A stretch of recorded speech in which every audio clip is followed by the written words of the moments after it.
Right, hi everyone. This is a follow-up video to the Indian call which I received.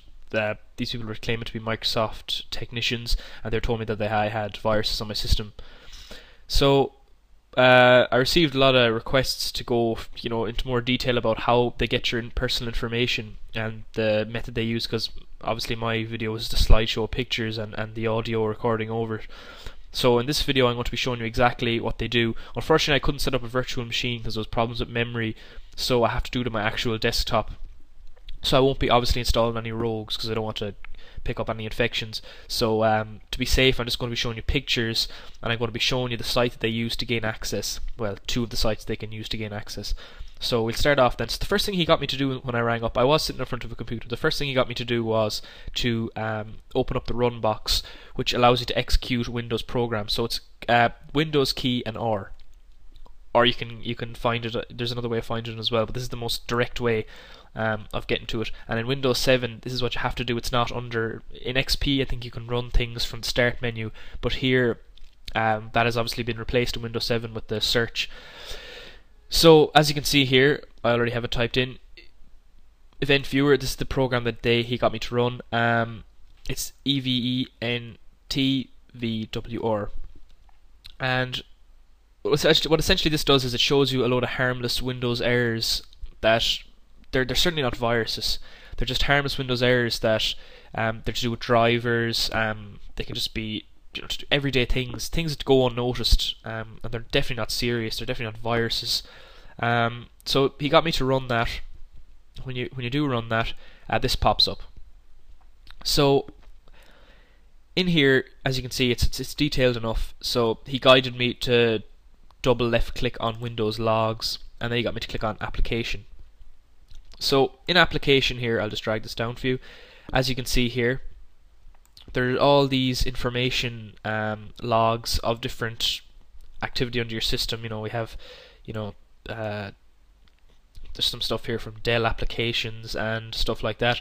But if you keep scrolling down here, you can see there are errors, red errors, and there's quite a few of these here. These are all to do with different applications on my system that might have crashed or stopped responding or whatever. So he got me to scroll down to the very end of the page, and I wasn't going to fucking do that. I wasted my time doing that. I just told him it was like 100 errors. I think roughly that was what was on the other machine that I was using. And that's when the moment that a lot of people in the video enjoyed the most was when he was like, oh my god, and I responded back, oh my god, there's so many errors. Obviously I knew these were only harmless system instability crashes and stuff like that. So it's they're not serious. This is what they're trying to do. They're trying to scare people into thinking that these are actual viruses, with the line, it is my humble request to you not to click on these are the harmful malicious files. That's just all bullshit. None of that is true. I can click on one right here to show you. This is all. It's just the log. It just tells you the information of what happened. Okay, they're not viruses, and it's so wrong that they're telling people this. But then again, they are widespread over the world. So I mean, they're using the same method for the last 5 or so years. So God knows they can't be that smart. But they are catching people. So after this, once they've told you these are the harmful malicious files, they've scared you into doing this, they get you to close this. Now I spent a particularly long time on that page because I was playing stupid and I typed in the wrong thing and all that. But what they'll then get you to do is, usually what they do is they'll get you to open back up the run box again, okay? And usually they get you to type in the website in here.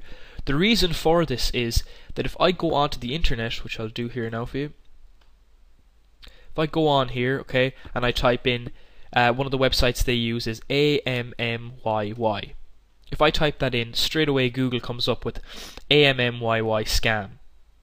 Okay, and look at all this stuff down here: ammyy scam, phone call scam. All these things start popping up for people, and they're going to click on them naturally enough. If they have any common sense at all. So that is why they get you to go to the run box to do it. So if I type in here www dot what am I going to type in? Log me in, which is the other website they use. Fucking keyboard.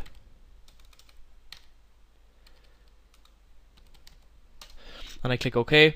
It will launch my default browser and bring up the website that they want. In this case, log me in. Now, this is a great way for them to do this, because that way you don't have to use a search engine and see all these other cases where people have been scammed. They can just bring you straight to the website and hook you straight away. So the website that they use, I'll go back to Google here to show you, is ammyy. Now this is the actual illegitimate remote controls, whatever you want to call it, remote assistance tool. This isn't a real remote assistance tool. It acts like one, but what it actually does is it installs malware, trojans and other viruses on your system. So we'll go into it here. So here it is.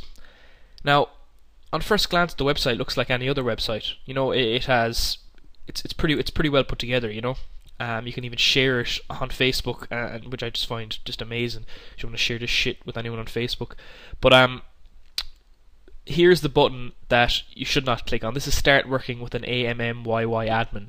It's free.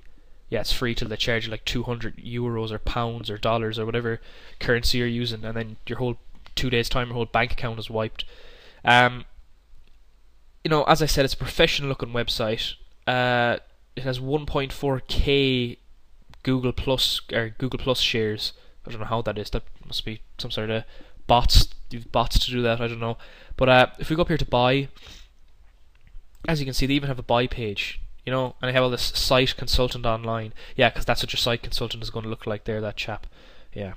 But, you know, people can get lulled into doing this really easily. I mean, it looks professional. The person they're talking with, for the most part, they sound quite professional until they start telling you stuff like, one of my friends before received a call from these guys, and they told him that if he had never trusted anyone ever before in his life, to trust him.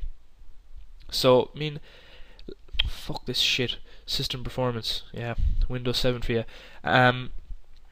This type of stuff, you know, they have just the cheek of them. Like they just have these people. They have no morals. They're there to take money from you, and they don't care about how they get it out of you. That's at the end of the day, that's what happens. So when these people remote into your system, a window will usually come up. It's a normal program that you have to install, and it does act like a remote assistance tool. They'll come into your system, they'll take control of your mouse, they'll tell you not to move it or anything, or to shut down the computer, obviously. So at this stage you still technically can save yourself from being scammed, but if you've gone this far already, there's more than likely you're going to continue with it. So they'll remote in, and what they'll do is they'll install these rogue scanner programs. I'll show you a picture of a rogue scanner here that I have. It should be this one. This is what a rogue scanner looks like, okay? It looks like a real antivirus.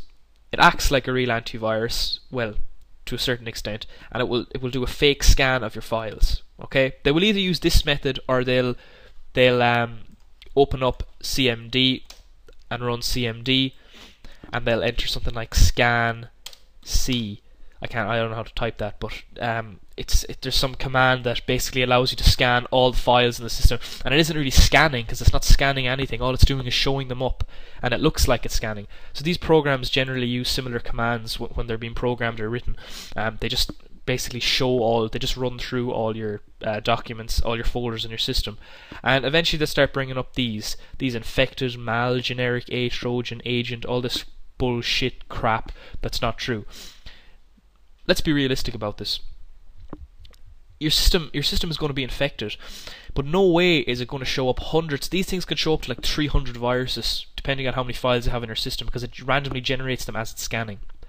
And you're like, oh my god, my system has so much viruses, I have to get this clean. And these people are like, you know, our whatever crap spyware protection designed to protect will remove these viruses. But the catch is, they don't, because you have to pay money to get them to remove the infections that aren't there to begin with. There are no infections.